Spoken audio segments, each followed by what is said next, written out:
Soyez les bienvenus sur votre antenne, mesdames et messieurs. Bonjour à vous, bonjour à tous. Merci de vous installer confortablement, naturellement avec le même plaisir. La grande famille, entre autres Charlamel Batchou, Bonbon Bengan Kenji, Dominique Audrey et Isabelle Carole Zoupet. Très heureuse de vous retrouver ce matin pour une nouvelle édition de 10-12 le Zénith. Eh bien, nous entrons quand même de plein pied avec un regard porté sur les stades vides depuis hier, naturellement avec les rencontres connues à la fois au stade de Kwekon de Bafoussam, comme c'était le cas au stade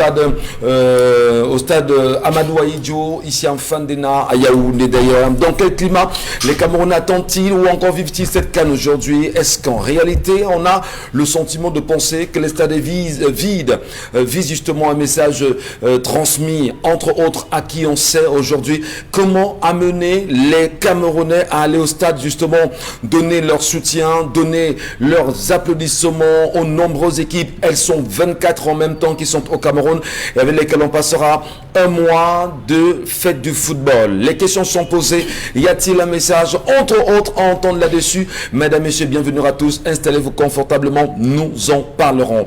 Et nous entrons avec vous. Bon, Bengan Kenji à nouveau ce matin. Bonjour à vous et bienvenue.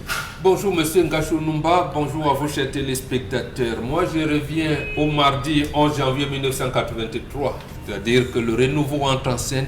Paul Biya vient de licencier, de limoger 3 autres personnalités de l'Union nationale camerounaise. Il s'agit de El Had Moussa Yaya Sarkifara, il s'agit de Ibrahim Ninga Songo, de Bienvenue à Temengue. Qu'est-ce qui s'est passé? Parce qu'en fin d'année de 1982, Sarkifara Moussa Yaya avait demandé aux notables originaires de l'Ouest où il était en mission de renouvellement, en fait, de revitalisation du parti, de ne pas accepter Paul Biya au pouvoir. Il avait demandé aux Bamileke de prendre la tête du pays. Et Paul Biya le sanctionne donc lundi, le 10 janvier 1983. Et le 11, c'est ça qui a fait la une et l'actualité. Il était déjà parti. Paul Biya et Ahidjo entraient déjà en conflit ouvert. Merci beaucoup mon Benga pour ces éléments d'histoire. On est toujours très heureux justement de vous entendre là-dessus.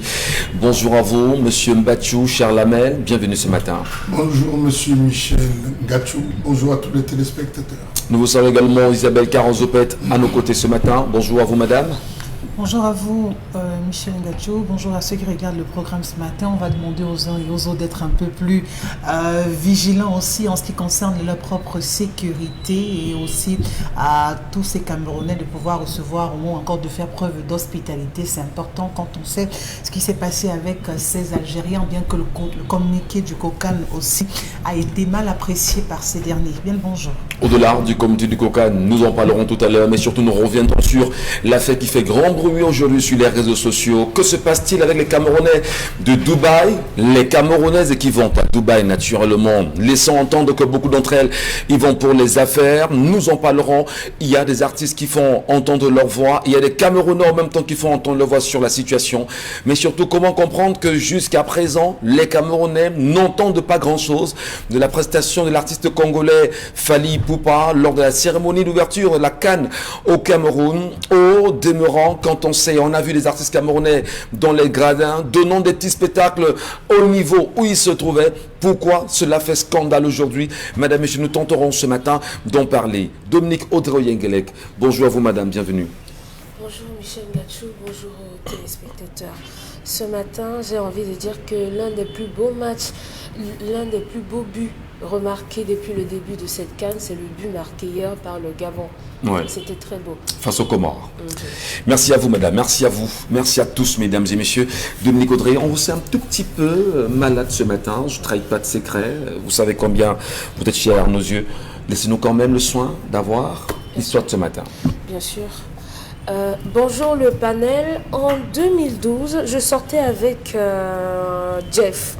On n'avait pas de projet et mon ex est revenu demander ma main. J'ai accepté et je me suis séparée de Jeff. Entre-temps, Jeff a rencontré sa femme qui l'a dotée. Ils ont des enfants et sa famille est stable. J'ai fait 9 ans avec mon mari, mais on n'a pas eu d'enfant. Au départ, il disait que c'était moi le problème. Quand on a fait des examens, on s'est rendu compte qu'il avait un problème au niveau de son liquide spermatique. On a tellement eu des problèmes au point où on s'est séparés. Je viens vers vous parce que je voudrais renouer une relation avec Jeff, malgré qu'il soit marié. Maroc, Ghana, c'est le pas de résistance qui est offert dès l'entrée de la compétition dans cette poule basée au stade Omnisport.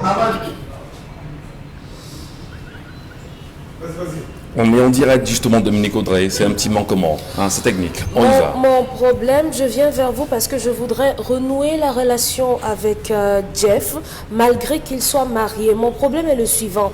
Est-ce que je risque de détruire son foyer?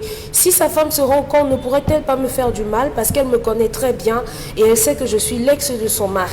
Je partais souvent chez elle comme amie de la famille. Je sais que Jeff ressent encore des choses pour moi à travers des messages qu'on s'envoie. En plus, même quand j'étais encore avec mon mari, il m'envoyait toujours quelques-unes de mes anciennes photos. Mon mari, lui, ne voudrait pas qu'on divorce pour l'instant. J'ai juste quitté la maison. On a suivi tous les traitements, mais rien n'a marché. J'ai 35 ans, mon mari en a 37 et Jeff en a 38. Isabelle Carole, que dois-je faire? La question que vous avez Isabelle Carole ce matin, certainement, en premier. Non.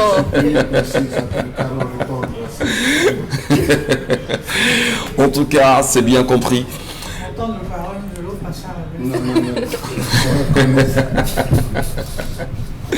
Bon, on l'a fait. Le téléspectateur vous a pointé du doigt. Il faut d'abord vous entendre et les autres par la suite de toutes les façons, Isabelle. Allons-y, madame. Nous vous prions. C'est tellement touffé, ambigu. Bon. Je crois que quand on a tourné la page, on a tourné la page. C'est ça aussi, être quelqu'un dans la vie. C'est-à-dire qu'il faut parfois faire preuve d'endurance et pouvoir surmonter certaines situations. Vous n'êtes plus avec Dieu, vous n'êtes plus avec lui. Pire encore, il est dans un foyer, il est avec une femme et ses enfants. Vous n'allez pas venir aujourd'hui créer un déséquilibre. Si vous voulez rompre avec votre mari, encore que lorsqu'on se marie, ce n'est pas pour rompre par la suite, vous pouvez le faire, mais pas dans le sens de rompre avec lui parce que vous voulez retourner avec votre ex. Parce que sachez bien qu'avec votre ex, ça ne va pas marcher. Encore que c'est elle qui l'avait abandonné, n'est-ce pas? Et aujourd'hui, avec son mari, ça ne marche pas, il n'arrive pas à avoir des enfants. Depuis 9 ans. Elle a quelle garantie qu'avec Jeff, elle aura des enfants? Aucune. Vous n'avez aucune garantie qu'avec votre ex, vous aurez des enfants. Les questions d'enfants, ce n'est pas dans un coin de marché qu'on vend des enfants. Question d'enfants, il faut avoir la santé, on est d'accord, il faut avoir des prédispositions aussi. Oui, il faut prier le ciel. Donc, vraiment, soit vous vous accordez avec votre mari et vous implorez le ciel que vous puissiez aussi avoir un bébé dans vos bras, soit vous laissez tomber votre foyer, vous vous mettez avec quelqu'un d'autre qui n'a rien à voir avec votre ex, parce que votre ex, c'est votre ex. Ce genre de choses qu'il faut commencer, aller devant, aller derrière et tout, moi je ne suis pas trop pour. Et j'estime que ça va simplement venir envenimer votre vie. Parce que, voyez-vous, cet ex-là aujourd'hui n'est pas resté là à vous attendre, sinon il ne serait pas marié, sinon il n'aurait pas eu d'enfant, sinon il n'aurait juré que par vous et serait resté là pour vous attendre. Vous avez fait du mal à cet ex-là, vous l'avez créé tellement de tort.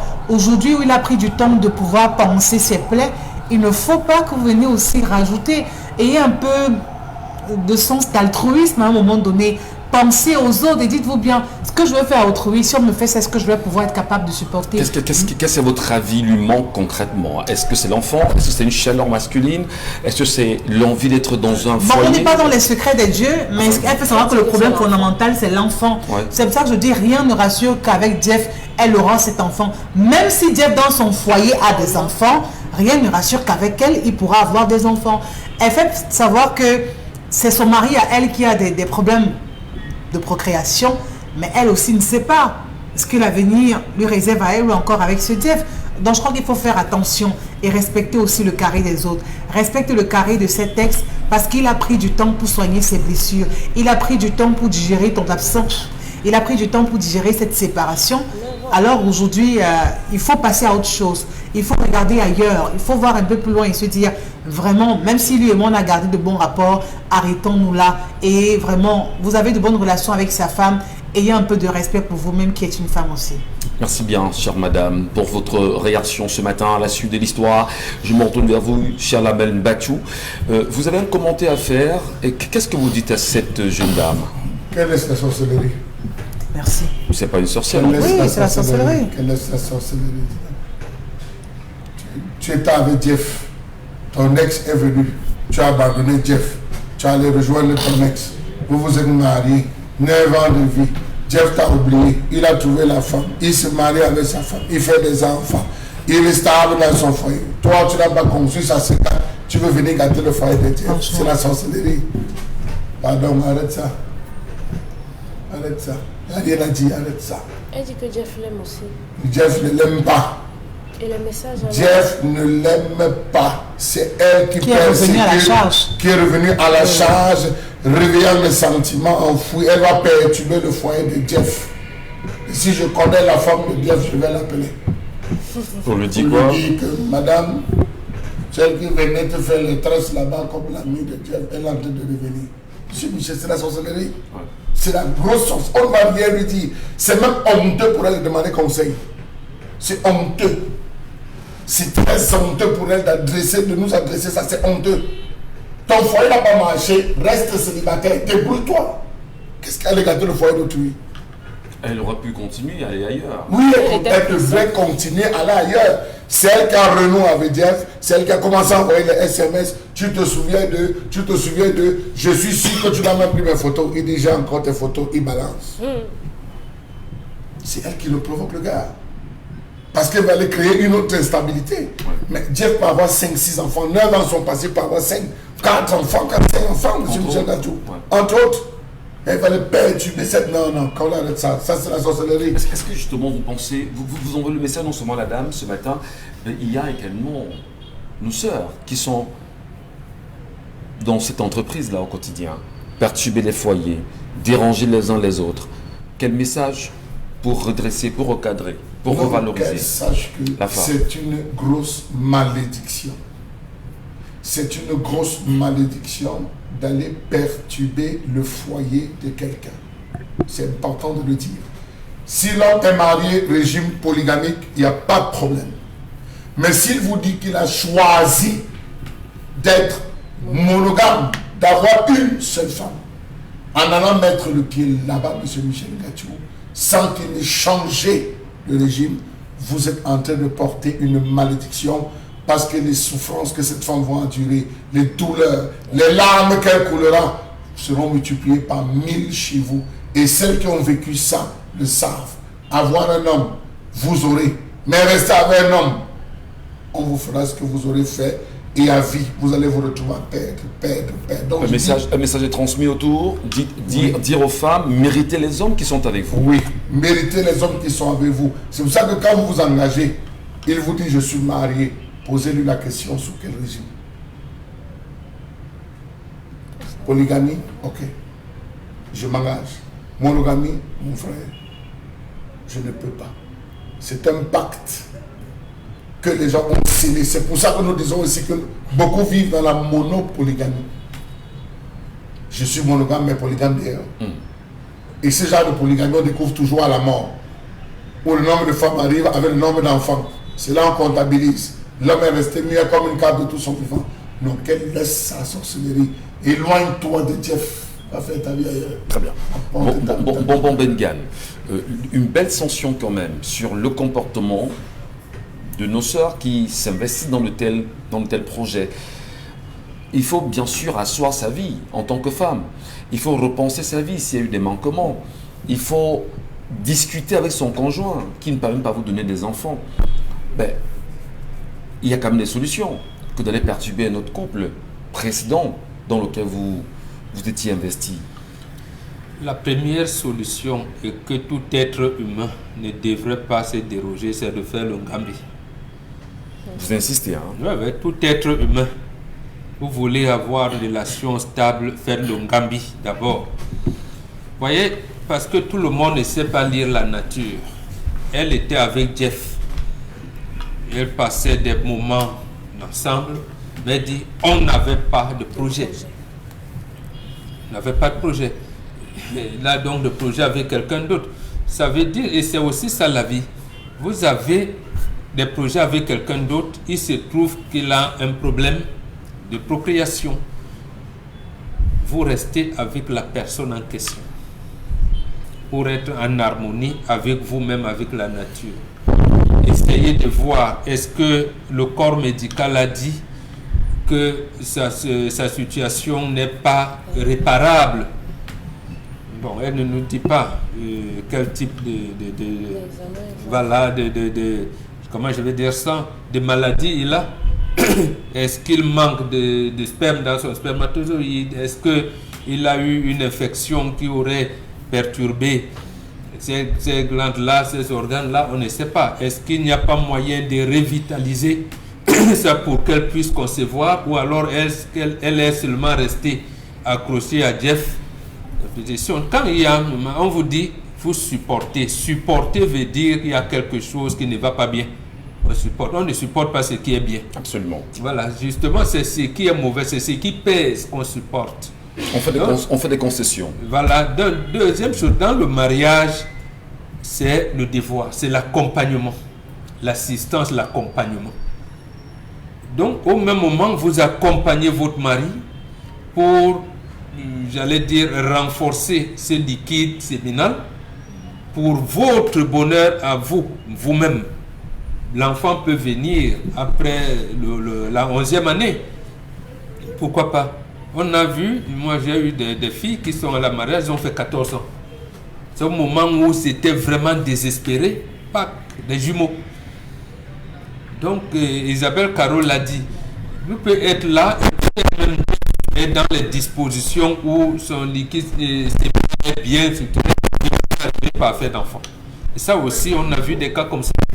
Donc, les gars n'ont pas de problème, mais vous ne faites pas d'enfant. Donc ici, reste avec ton homme, ma fille. Reste avec ton homme. Il faut explorer. Il y a la médecine parallèle, il y a la médecine conventionnelle. Tu accompagnes ton homme. La nature est là pour réguler les choses. Lève Jeff tranquille. Tu l'as abandonné. Il est avec sa femme que tu connais d'ailleurs très bien. Tu connais les enfants. Il ne faut pas s'ingérer. Là, tu seras un élément perturbateur. Ce n'est pas bon. C'est pas bon. Pas du tout. Parole de Mbombo Bengen Kandji, Dominique Audrey. C'est vrai, Mbombo a sanctionné. Mais également, vous corroborez tous les propos de ce matin. Vous avez quelque chose à ajouter? Bien sûr. À ça, j'ai envie d'ajouter que les hommes doivent être fermes. Leurs ex, ils continuent de les garder dans leur répertoire, dans le téléphone pour des parties des jambes en l'air. Et malheureusement, les femmes en face qui continuent de faire joujou avec leur ex ont tendance à recommencer à développer des sentiments. Et ce qu'on voit au travers de cette histoire, c'est que malgré que Jeff soit venu demander la main, malgré que l'ex soit venu demander la main de la jeune femme, elle a continué de sortir avec Jeff. Elle a continué de sortir avec Jeff. Auquel cas, qu'est-ce qui peut expliquer que vous rameniez votre ex dans la maison de votre femme en vous présentant comme l'ami de famille? De quelle amitié vous parlez? De quelle amitié vous parlez? Je crois qu'il faut circonscrire le périmètre de nos familles. Les hommes devraient protéger un peu plus leurs femmes, parce que lorsque votre ex, présenté comme votre ami, se ramène chez vous, elle vient simplement inspecter à quel niveau, à quel stade de la vie vous avez évolué avec cette femme. Donc simplement, Jeff a continué de sortir avec cette femme et aujourd'hui, elle est prête elle a quitté son mari pour se mettre avec Jeff. Ce qu'elle attend également, c'est que Jeff décide de tourner le dos. Ça, ce sont certainement les promesses qu'ils se sont faites. Je quitte mon mari, tu quittes ta femme et on se met ensemble, c'est le grand amour. Sauf que Jeff ne devrait pas oublier que pendant qu'il sortait avec elle, elle sortait avec son mari déjà avant. Auquel cas, elle n'aurait pas décidé de l'épouser comme ça la même année. Donc, si son mari nous écoute aujourd'hui, moi je ne pourrais pas vous suggérer de reprendre une femme comme celle-là. Très bien. Qui a décidé de partir de votre maison, qui vous dit qu'elle veut divorcer et qui aujourd'hui voudrait se mettre avec un autre homme.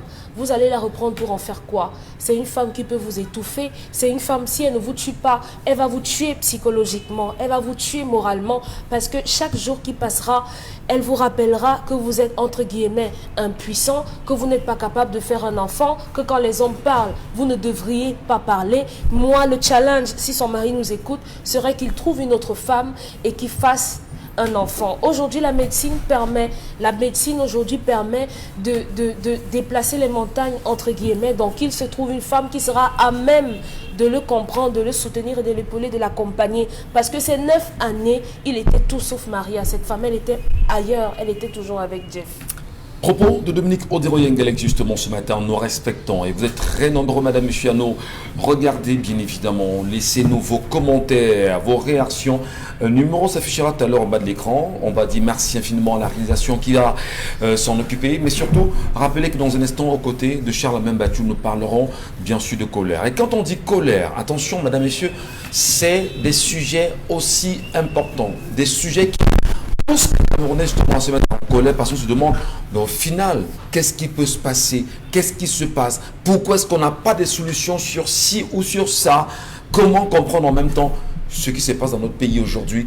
Et quand on parle de colère, Charles Hamel, on est le spécialiste.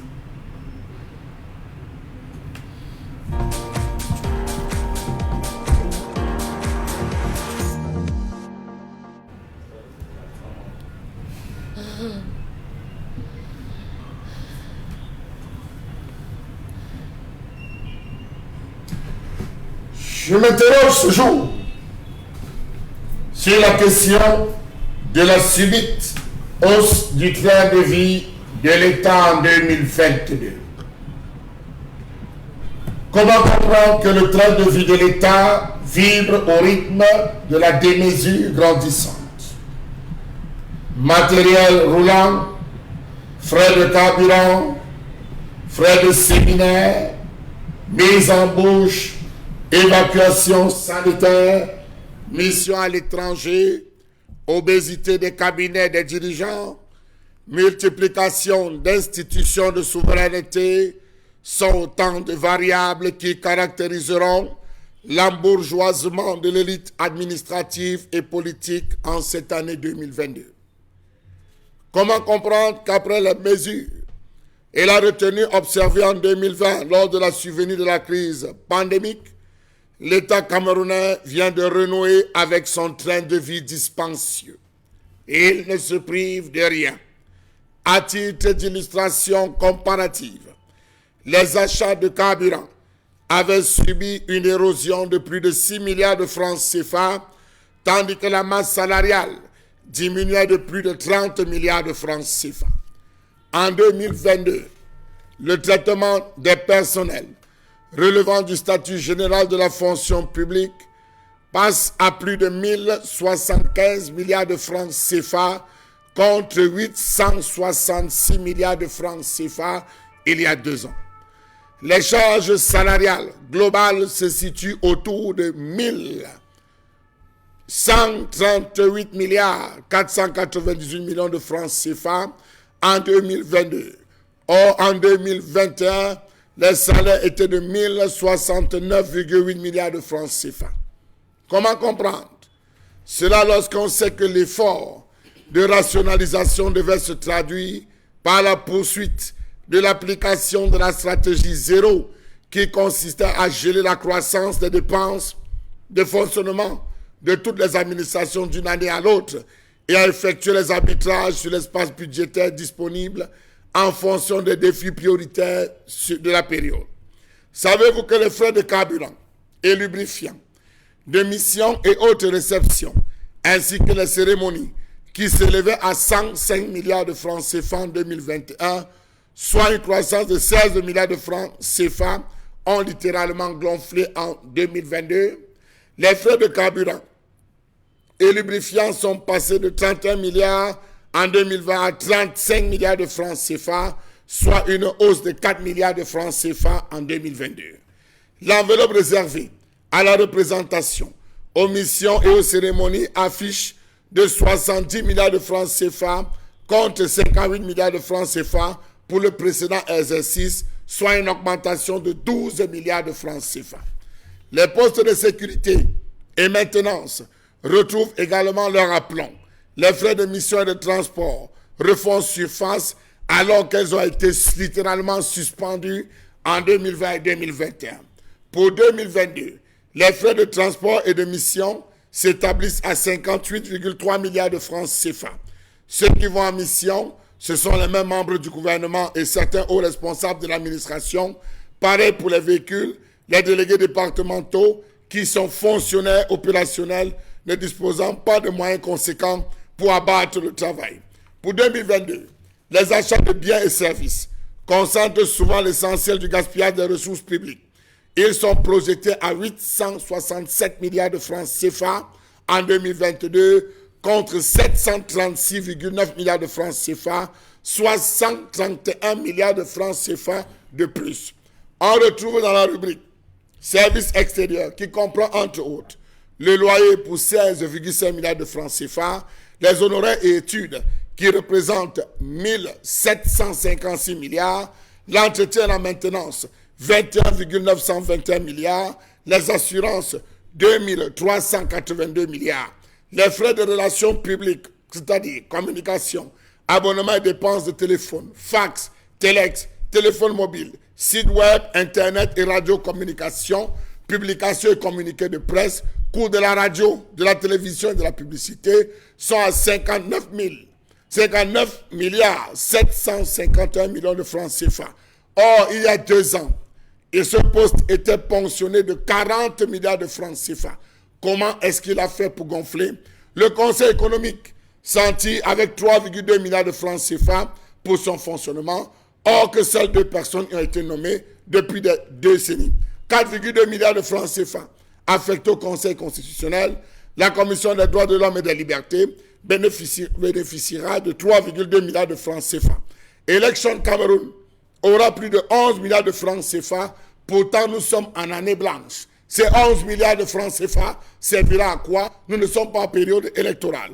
Toutes les institutions de souveraineté, Sénat et Assemblée nationale compris, vont engloutir en termes de fonctionnement 68,992 milliards de francs CFA en 2022. Voilà là où on se retrouve. La hausse et rien que la hausse uniquement pour les trains de vie. Et là, Charlemagne, justement, les chiffres nous font froid dans le dos ce matin, à vous entendre quand même les évoquer sur notre antenne. On se demande au final quel est le projet gouvernemental visant à réduire drastiquement, on va dire, le train de vie de l'État. Est-ce que le gouvernement y pense?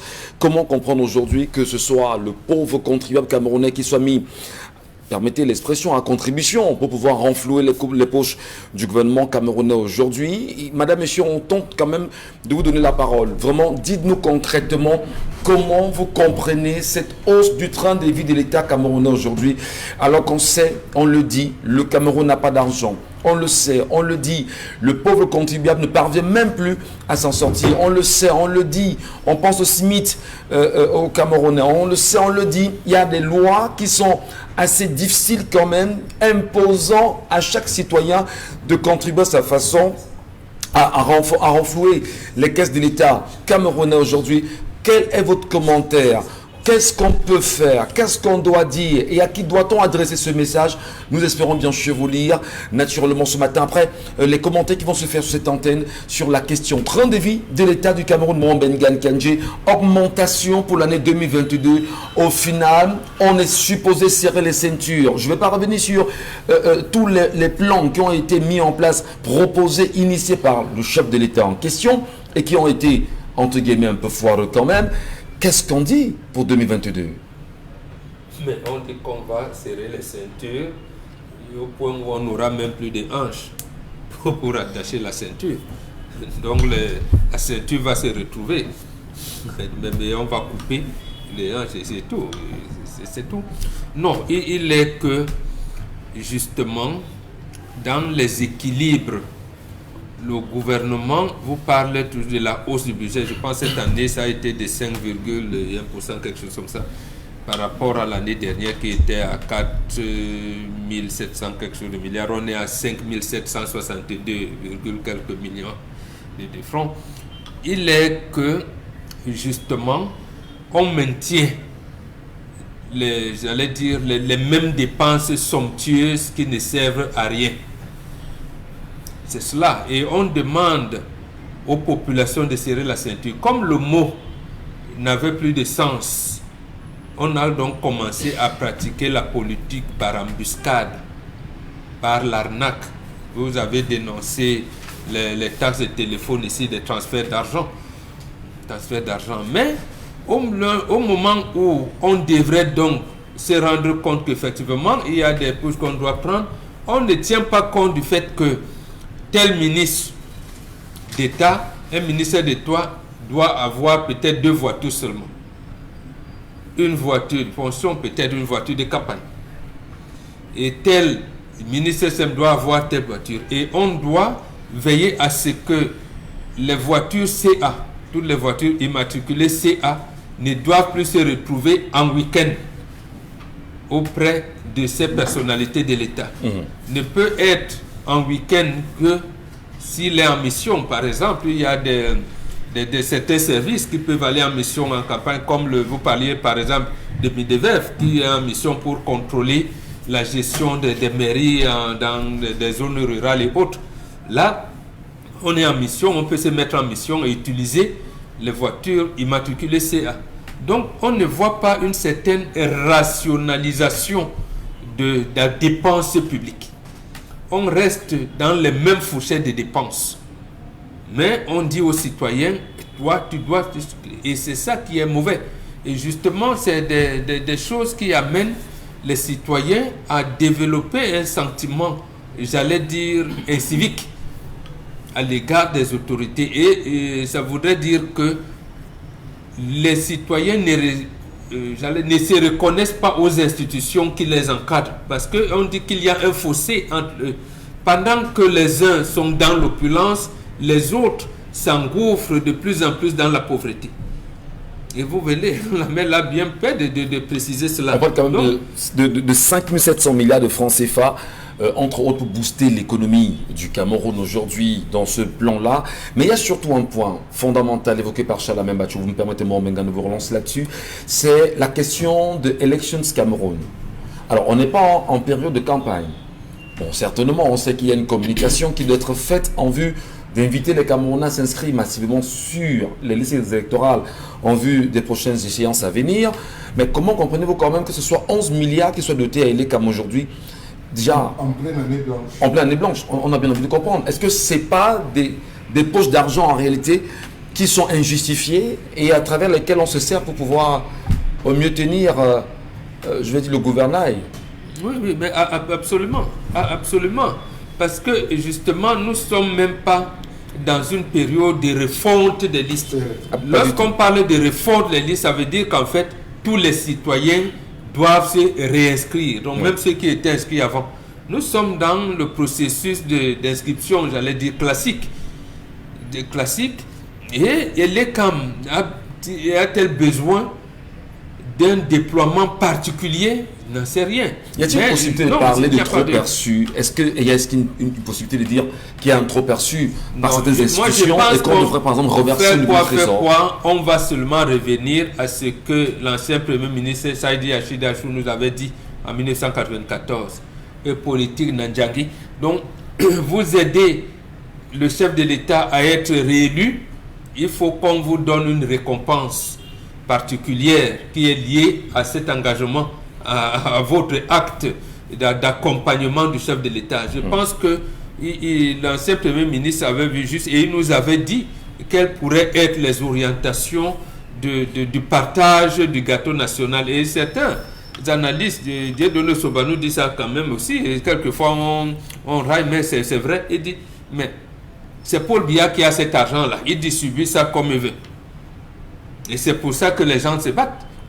Vous avez entendu, parce que les expressions du genre don du chef de l'État au moment où c'était, j'allais dire, un investissement doit être financé dans le budget, pas le budget de l'État voté à l'Assemblée nationale, on vous dit que c'est un don.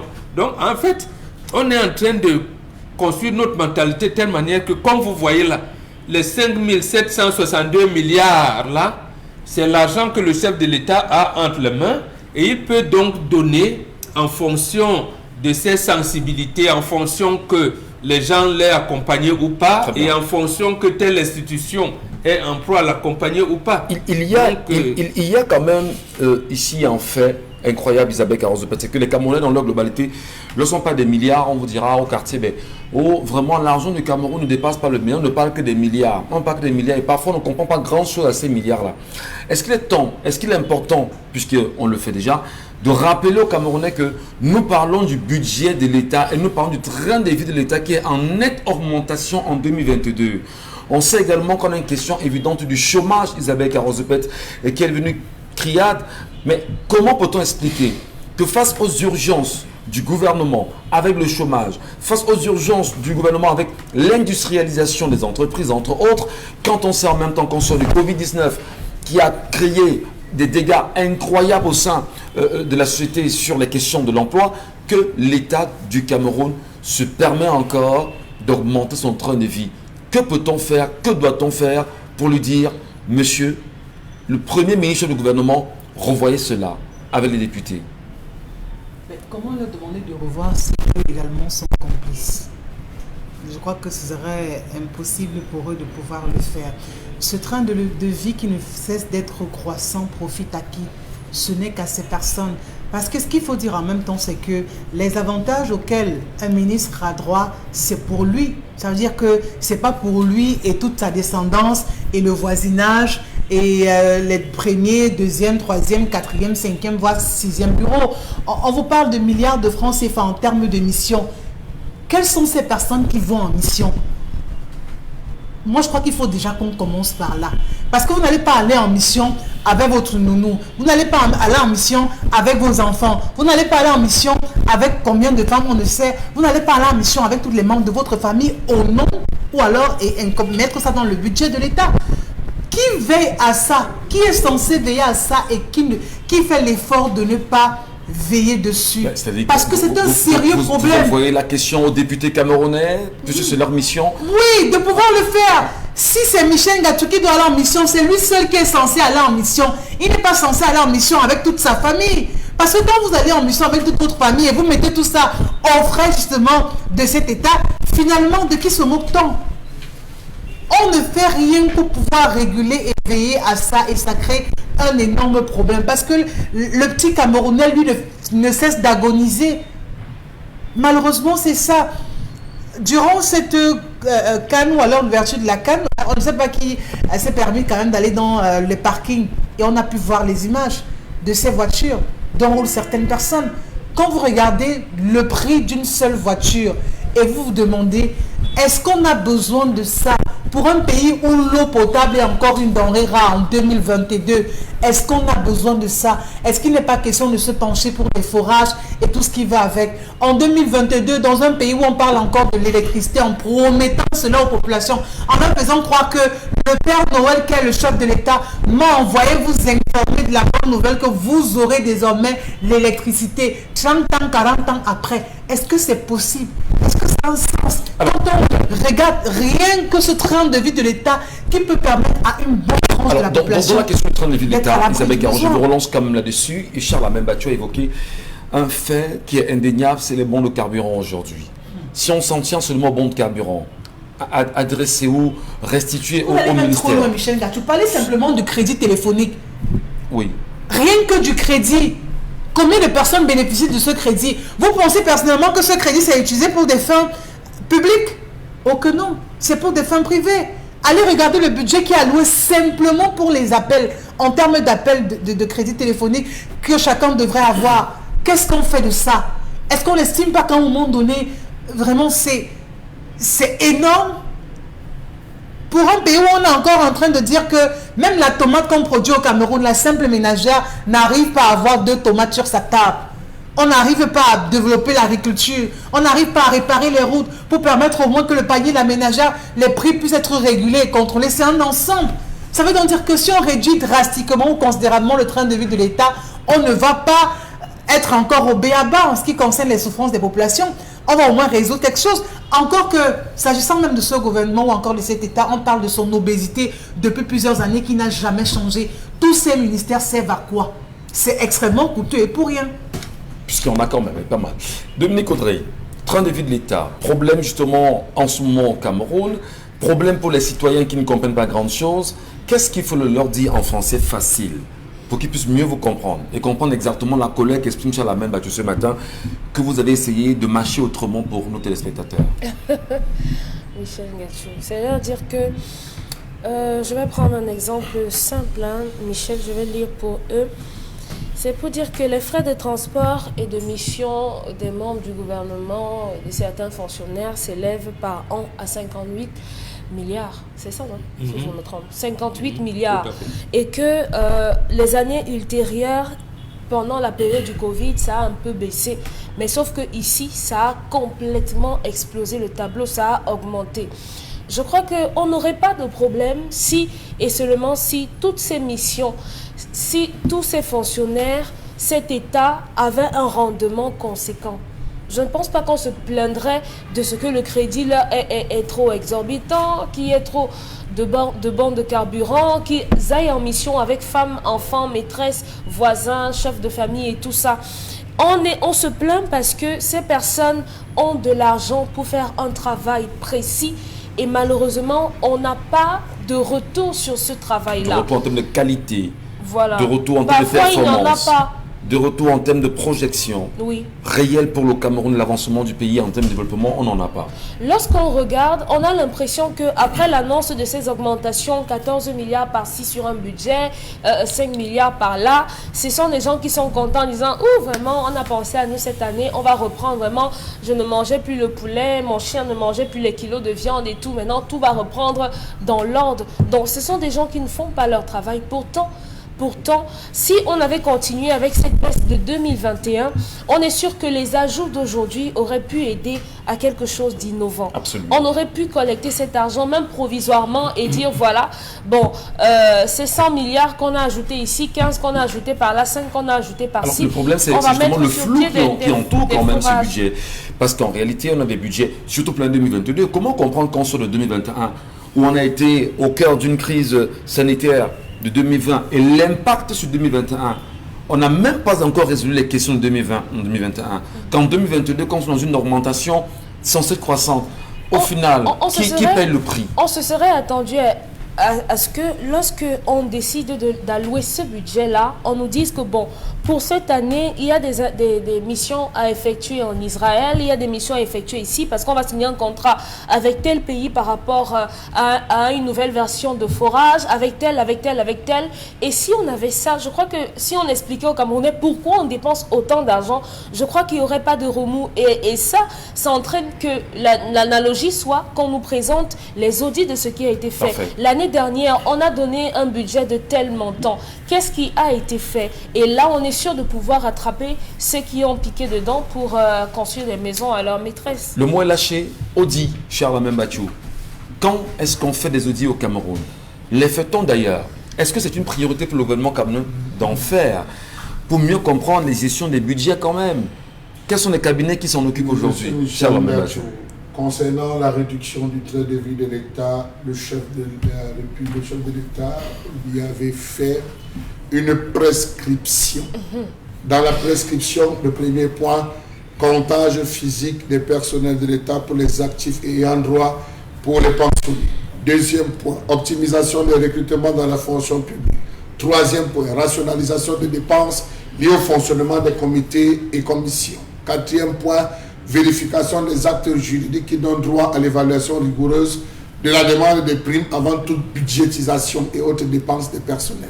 Dans achat et biens, révision de la mercuriale des prix, application de la nouvelle procédure de traitement des consommations d'eau publique, opérationnalisation de la mercuriale des prix de loyers contractés par l'État et ses démembrements, définition des quotas de consommation de téléphone par l'administration et par responsable, subvention de fonctionnement des établissements publics administratifs, évaluation judicieuse en tenant compte des besoins réels de l'exécution des budgets antérieurs. C'est les prescriptions du chef de l'État pour la réduction du train de vie de l'État. Accorder la priorité absolue à l'achèvement des projets en cours dans le cadre des dépenses d'investissement.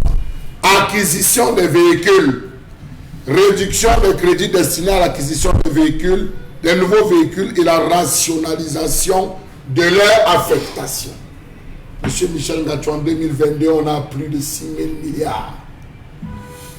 de 6 milliards et poussière seulement pour l'achat de véhicules, pardon. 6 milliards pour l'achat de véhicules. Ministère de l'administration territoriale, 850 millions pour les véhicules. Service du Premier ministre, 460 millions.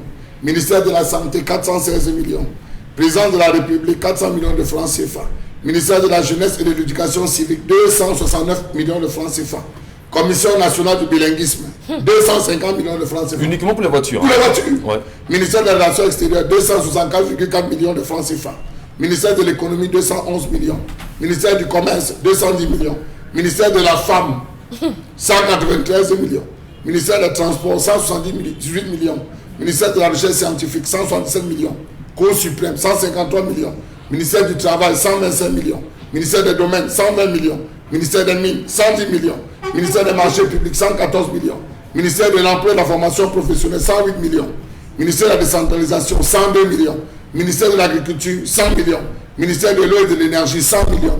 Conseil constitutionnel, 90 millions. Ministère de la fonction publique, 80 millions. Ministère du tourisme, 60 millions. Ministère de l'environnement, 60 millions. Comité national de désarmement, 60 millions. Affaires sociales, 50 millions de francs CFA. Monsieur Michel Ngatou. Ce n'est qu'un pan quand même des dépenses. Hein, parce que vous êtes uniquement dans le cas des achats des voitures. L'achat de voitures, je suis dans l'achat des voitures.